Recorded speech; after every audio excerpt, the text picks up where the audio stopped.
What's going on, folks? Josh here, back in the dojo, and today we're talking films, right? A specific kind of film. We're talking hood classics. Hood classics.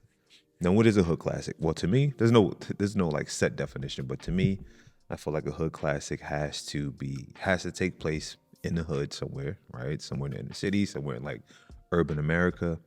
I also think it had to have come out in the maybe like the 80s or the 90s to be like a certified hood classic, right? And I know there's gonna be a bunch that I miss. I have a list here that I'm gonna, read to you, and then we'll unpack these movies.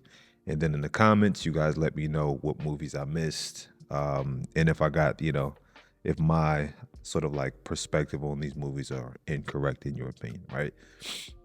But again, 80s and 90s movies had to have taken place in the hood, and it just has to be like a well-known movie, almost as if we got this sort of like black card that we have like in our community, right? And a hood classic is a movie that if you're at a party, right, you're playing spades, right, you're talking movies, and you got that one black friend, it's like, well, I never saw Friday, or I never saw Boys in the Hood, or I never saw Juice, or something like that. We'd be like, that reaction, you know what I mean? That reaction. That makes it a certified hood classic. So we're gonna talk about some of these real quick, and then again, you guys fill in the blanks. If I miss some things, you guys let me know what I missed, right? And obviously I missed some, right? But here are my list of certified hood classics, most of which I've seen, a couple of I've never seen, right? So maybe my black card will get you know, um, suspended or something like that, right? But anyway, we got Friday, right? The first Friday. Obviously, it's a trilogy. I think there were three Fridays. Friday after next. I'm sorry, Friday, next Friday, and then Friday after next. But we're talking about the first Friday. I think the first Friday is a certified hood classic, right? Then we got Boys in the Hood, certified hood classic. Ice Cube, and a matter of fact, right? Ice Cube made both of those movies, right? You've got New Jack City with Wesley Snipes, Alan, what's his name? Alan Payne, star-studded cast. Chris Rock was in that joint. Shout out to Pookie. We've got Juice with Tupac, Omar Epps, and now that I'm reading this list, I'm seeing like reoccurring actors because Omar Epps, Tupac, played in Juice. Omar Epps also played in that. This movie isn't on the list, right? I was sort of contemplating whether or not I should put it on the list, but the movie's called In Too Deep, and it's when LL Cool J and Omar Epps were.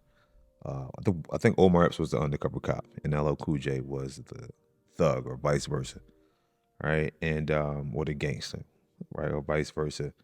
And even though it was a good movie, took place in the hood, I'm not sure if that could be considered a hood classic. Y'all let me know in the comments if is In Too Deep just a good movie, or could that be put in the category of hood classic, right? But Omar Epps played in Juice, and he played in Too Deep, right? So we got Juice. Next, we have one that I think it is a certified hood classic, but not everyone has seen it, right? They may know about it, but I'm not sure if they saw the movie or not. And this is Deep Cover with what's his name? Lawrence Fishburne, right? Lawrence Fishburne, aka Ike Turner, aka Morpheus, right? This was a really good movie. I actually saw this in theaters as a kid, and we're going to talk about some of these things too. It impacted me. There was a powerful scene. There's a bunch of powerful scenes in all these movies, but there's a scene in that movie that gave me like low-key gave me nightmares and stuff like that, right? Then we got Belly, DMX, Nas, who else? DMX, Nas, Method Man. I forget the lady's name, the black girl she played in A Bronx Tale. Bunch of stars in Belly.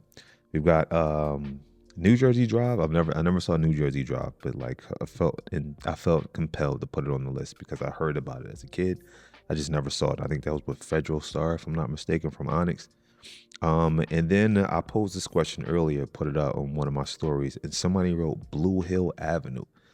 It sounds slightly familiar. I never saw Blue Hill Avenue, but it also has Alan Payne in it. Alan Payne was G Money in New Jack City, but I never saw Blue Hill Avenue. I'm not exactly sure. I'm not sure if I'm 100% sure that I heard the movie before, like heard of it. It sort of sounds familiar, but I definitely never saw it. But Blue Hill Avenue, and there was one more I was about to say. Oh, right, and then this one right here, didn't take place in the 80s or 90s. This is relatively new, 2000 something, right? It's not brand new. I'm thinking maybe mid 2000s, something like that, 2010s, maybe a little bit later. But this is a certified hood classic, and it actually sneaks up on you. Like if you don't know what you're about to watch, and it's called Snow in the Bluff. Snow in the Bluff was an amazing movie, hood classic, and I bet you most of you probably even either never heard of it and never watched it. Snow in the Bluff is a certified hood classic. Trust me when I say it's a certified hood classic, right? So let's talk about these for a second, right? Friday is a certified hood classic. I think for one, I think Ice Cube is an amazing talent, great rapper, right? Great rapper turned director slash actor, and I actually think Cube is one of the better rappers slash actors. Meaning, like there's been a lot of actors or athletes that try to act that aren't quite believable. Like they don't quite like get the job done. But I believed Ice Cube from the first movie we saw him in, which is Boys in the Hood. Now, granted, he's from NWA. Like the character wasn't that that far off from like who he probably was in real life. But he was still believable because even though you may have a rapper play a thug in the movie, you can still tell that they're like acting. You know what I mean? But I think Cube always felt like he was a believable actor, and I think that's a prerequisite. Like something that really makes a great actor is that they have to be believable in their character. And I always felt as though Ice Cube did an amazing job with his acting, and he's a director. You know what I mean? So he sort of like he gets we should give Cube even more flowers for being able to be a successful rapper, turned actor turned director, right? And being successful at all three of those, right? And next we have Boys in the Hood. Boys in the Hood. So Friday, right? Friday is a classic movie, funny movie. I love movies that take place in one day, right? So Friday, Training Day. I'm drawing up. Like I know there's other movies that I've watched that take place. Ferris Bueller's Day Off, like those kinds of movies that like the whole movie action packed, right? There's nice pacing in the movie, but it takes place in one day. And I thought Friday was like a masterpiece as far as that. The cast selection I thought was amazing. The pacing was amazing. The comedy was dope. The tension was dope. So even though it was a comedy, you know, we all felt like we all felt like Smokey and Craig needs to come up with Big Warren's money because he's not playing, right? He don't play with his money. You know what I mean? Big Warren don't play with his money like that. So Friday, great movie. Next, we have Boys in the Hood. If I'm not mistaken, this is Ice Cube's debut movie. I think it was directed by John Singleton. Shout out to John Singleton. And masterful job, right? Now, granted, back in that era, because I think they came out in the 90s, right? Great movie, great cinema, great storyline, stuff like that. Although it was tragic, right? So yeah, not that we won't get into this topic, this could be another podcast topic, but the older you get as a Black person, right? I feel like if you're learning, right, and you're understanding like your culture, you're understanding history and stuff like that, it becomes harder to subscribe to like glorifying trauma in your community, right? So although this movie was great, it was a lot of glorification of like trauma, which I can't subscribe to at this, the age 43. I just can't subscribe to, music that glorifies genocide, trauma, drug abuse, ignorance and stuff like that. But, again, another podcast topic. But this Boys in the Hood sort of told that story really well. You know what I mean? And I think one of the most lots of impactful scenes in that movie, right? You got Cuba Gooding Jr. when he was getting frustrated. As a matter of fact, again, going back to what I mentioned a few moments ago, I'm now starting to realize the reoccurring actors because Lawrence Fishburne played Deep Cover. He was the main character in Deep Cover, but he was also the father in Boys in the Hood. He was Trey's dad, right? He was trying to put you on the game back in the day, but if you know, you know. Here's another thing that makes a movie a classic, right? Are the quotables. How many quotables can you find in like great movies? There's tons of them. So Friday, tons of quotables, right? We won't even go into it. Boys in the Hood, there's also tons of quotables in Boys in the Hood. I think the most memorable scene was a tragic scene, and that's the when Ricky got shot, right? I think we were so he did such a great job at connecting you with like the characters and stuff like that in the movie that you felt, which is that's a movie's job. Like when a movie does its job, it connects you with the characters. You feel connected to these characters. So when things happen to them, good or bad, it hits you, right? It hits you in the field. You know what I mean? So when Ricky got shot, that felt like your brother, your uncle, your cousin, or something like that. You know what I mean? And like I said, sadly enough, a lot of us have experienced things like this. So again, not to glorify trauma, but Boys in the Hood did a really good job on that production. Next, we got New Jack City. Nino Brown. I'll tell you this, New Jack City's a classic. Right, Nino Brown. You had G Money. You had the Dutta Man. Right, Chris Rock was Pookie, the crackhead. I tell you what, you know, I don't think I would have done hard drugs regardless, right? You never know, right? Things happen to people. I'm pretty sure there's tons of people who have gotten addicted to drugs or substances that thought they never would, right? But you never know. Life happens sometimes, and one thing leads to another, and then sometimes people fall on hard times, right? But I tell you what, New Jack City has to be like if there were like a list of things, right, that I can recall growing up that kept me from doing like hard drugs, experiment with hard drugs, being around people who did hard drugs. I would have to say is New Jack City, because New Jack City, the visuals in that movie, lots of quotables, like we said. The soundtrack was amazing. That's another thing that solidifies a movie as a classic is the soundtrack, right? New Jack City had an amazing soundtrack. It was that New Jack swing era. The visuals in that movie, right, were so believable and compelling that I was like, I'll never try crack ever in my life, right? And that's also another podcast topic we could talk about as far as like the crack era, crack epidemic, and stuff like that. But when I saw Pookie, saw his girlfriend, saw the crack house, just saw like how things were moving, how brutal that world was. I was like, I would never get involved in crack a day in my life. I would never do hard drugs a day in my life. And you know, thank God I stuck to that promise, right? But New Jack City, certified hood classic. Tons of memorable scenes. I would have to say if I could only extract one scene from that movie as far as like my favorite or the most memorable, I would have to say it's the scene when he was in the room with the Rottweiler and the whole crew was sitting around the table. You know what I'm saying? If you know, you know, right? We need to go into that. Next we got Juice. Wrecking Crew. Rivers, my fault. Yeah. I think that's what Tupac said. But Juice was a dope movie, right? Actually saw Juice later in. I saw Juice later in life, right? Like I saw all these other movies, around about the time that they dropped. I saw Friday kind of late, right? Yeah, I saw Friday kind of late, maybe like a couple years after it dropped.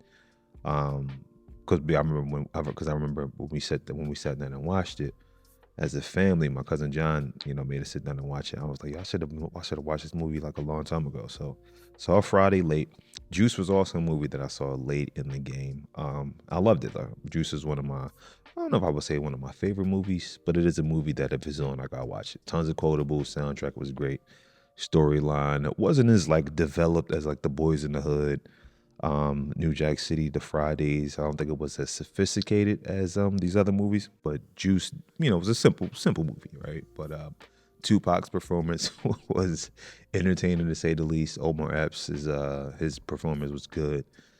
Seal and what's the boy name? Not Radames, but I forget his name, right? But yeah, did a great job. Did a really great job at that movie. That was around the time, this is the 90s. So we got this, Tupac and Biggie back and forth. And at the time, I was team Biggie, which I, still, I'm a fan of both artists. But I always felt like Tupac was so much of a hothead from his music, from, the things you would see about him in the news. And then when he dropped this movie, I was like, that's Tupac. Like, to me, like I felt like Tupac's character in that movie, which is a testament to like his acting skills. And again, not that it was that far off from his like real character or his persona as a rapper, but I thought he did a good job in Juice. Again, not as sophisticated as like the acting and Boys in the Hood and those other movies. Same, sort of room, but just like, a different corner of the room, like not as sophisticated as the other movies.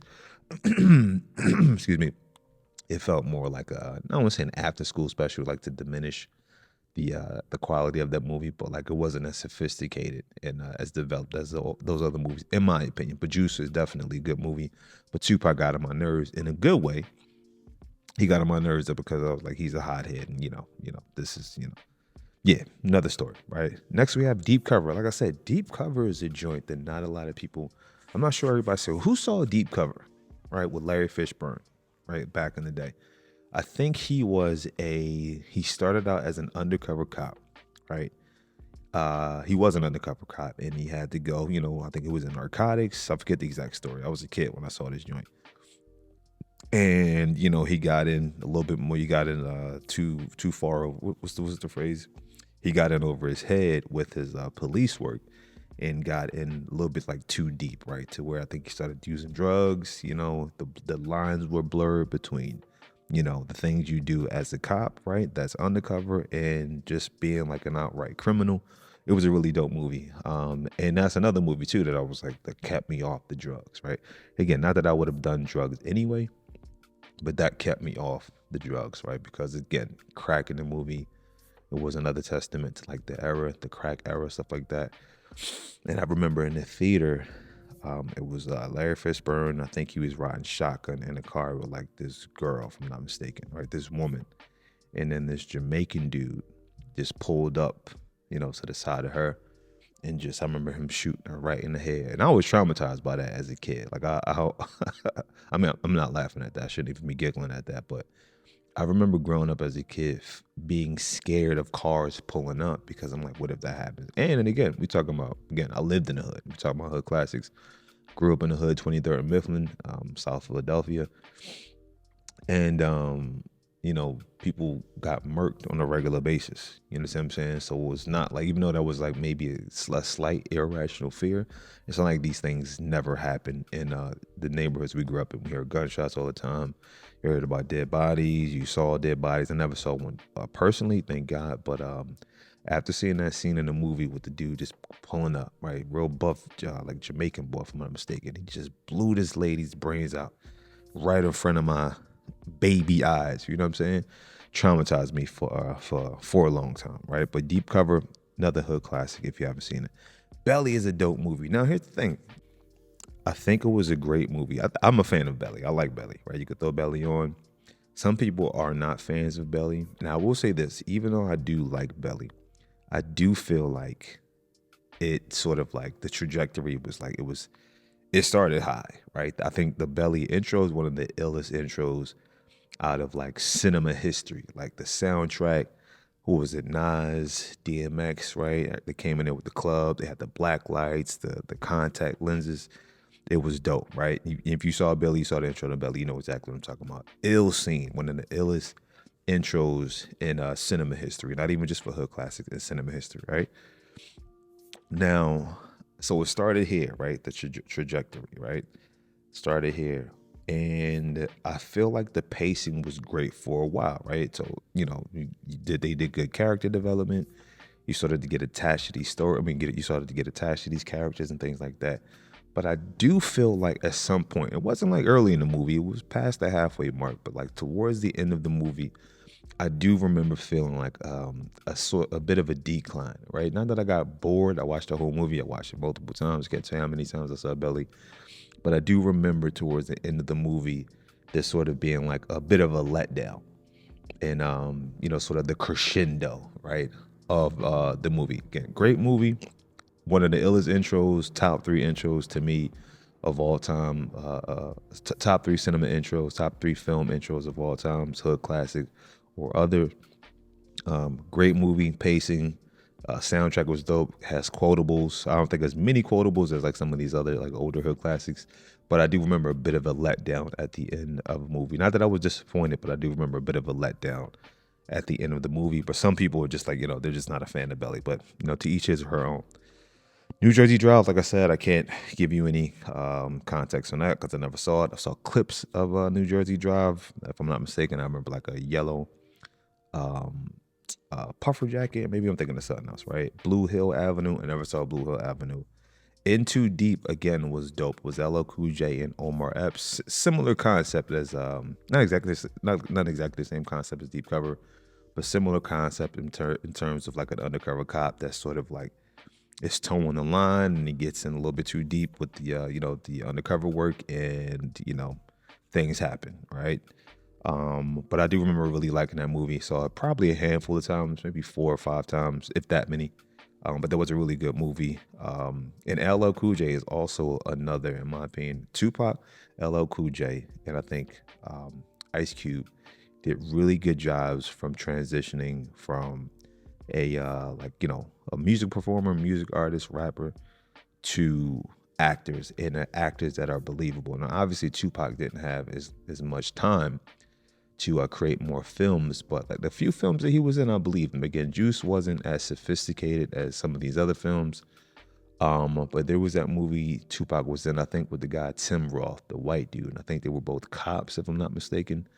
But I remember that in that movie, Tupac being believable. Poetic Justice, Tupac was very believable. And we know in another podcast episode, I'm going to do rapper actors and who has like the best catalog, right? Because I'm pretty sure there's a lot of movies that I'm not thinking of right now. But Tupac was a believable actor. LL Cool J, definitely believable actor. Who and Ice Cube is a believable actor. But I think Ice Cube and LL have more range in their cinema, their catalog of movies, like sort of their portfolio. Again, Tupac wasn't here as long, so he didn't have a chance to like, I guess, to do more movies, so I could see more range with Tupac. But Ice Cube has done comedies, gangster movies, military films, janky promoters. Like Cube is a barbershop, crazy list of movies, and he directed them too, right? So he gets points for that. And LL also has really good range with his movies. I think he was the gangster in In Too Deep, but he's also the sitcom. He's also done sitcoms, tons of movies, right? So right, he also did right, In Too Deep, and what was the joint? But Deep Blue Sea. Els was in that, right, with Samuel Jackson with the shark. So LL Cool J definitely has range as an actor. He's a very believable actor. So we'll say that for another podcast episode. But last but not least, because this is the newest, it's the older movie, but newest of the classics, and that's Snow on the Bluff. Snow on the Bluff is a great movie. I'm trying to tell you. Now, this is not exactly why it's a great movie, but like a few podcasts ago, a few episodes ago, I posed a question about scary movies. Like, can movies, in 2024, scare us like they used to in like the 80s and the 90s? And I feel like they can't really scare us like that because we're desensitized to a lot of things. We've got our phones, we see a lot of things. So like the boogie monster, right, or the boogeyman coming from under the bed isn't as scary as it was in the 80s and 90s before we were like desensitized to like a lot of things, right? So scary movies, most of the times they don't, but for a scary movie to like pop off, right, for it really to serve its purpose, it has to come from like a different angle, right? It has to be more of a thriller. It has to be something that's relatable to like. It doesn't have to like take place in current times, right? But it has to be a different angle. Can't just be a jump scare. Like I thought, what's it called? A Silent Place. Masterful job to me. I thought A Silent Place was a great movie. The concept, how you had to be quiet, the storyline, the character development. I thought that was a masterful, scary movie, right? Again, it wasn't jump scares, right? But it was more sophisticated to like our current times. It was a more thought out way to like scare us, right? Snow on the Bluff, right? Not that people can't make hood movies nowadays. There's another hood classic, Shotas, little Jamaican joint. I forgot about that, but we won't talk about that now. But Snow on the Bluff was really good because when it comes on, I forget it was like there was something else we were watching. I was with friends, and then this movie just comes on. I didn't even know it was a movie. You just see these like college kids, like these white kids driving in a car. Yeah, I can't even tell you. Like I can't even. For those of you who watch the movie, you know exactly what I'm talking about, right? So I can't spoil it, but it just comes on. It's just on, right? And you're watching it. Like at first, you like kind of like, well, not watching it, and then you are watching it, and then they pull up. I can't even spoil it, but when you watch it, just watch the first 5 minutes. When you watch this movie, you're gonna understand what I mean about how great a job they did with being current with the times. It drawing you in as far as like being a good story. Um, I don't know. I don't know. You just have to check it out. You just have to check it. I feel like the more I talk about it, the more the less like it'll hit you in the feels. You know what I mean? You sort of have to like go through that experience yourself when you watch it. But Snow in the Bluff, I'm trying to tell you, is an amazing movie. And even though you'll enjoy it, because I'm telling you about it, I gotta be honest. Even though you'll enjoy it, even me telling you that it's a movie almost takes some of like the sting, it takes some of like the pop out of it, right? It's sort of like robbing you of some of the discovery, like that journey that you go on in a film. Because the way I was introduced to it, I didn't know what was on TV. I was like, "What's this? Like, what are we watching?" And then once it happens, and again, those of you who watch the movie know what I'm talking about. Once it's on, you're dialed in, and the way they put it together, you throughout the movie, you're questioning yourself, like, "Yo, is this a movie? Is this a?" It's pretty dope. It's pretty dope. But yeah, that's my list, y'all. So look, like I said, yo, thanks for being here. I'll be posting these joints like a couple times a week on this channel. And we talk about different things from health, relationships, pop culture, right? Streams of consciousness, motivation. And we'll be covering all those things. So if that sounds interesting, if that sounds interesting to you, hit the like button and the subscribe button. And also, if I missed anything, write that joint down in the comment. Any hood movie that I missed, and any difference of opinion, or any opinion that we see eye to eye on, go ahead and leave that in the joint too, y'all. As always, ABC, always be creating, and I'll see you on the next video. Peace.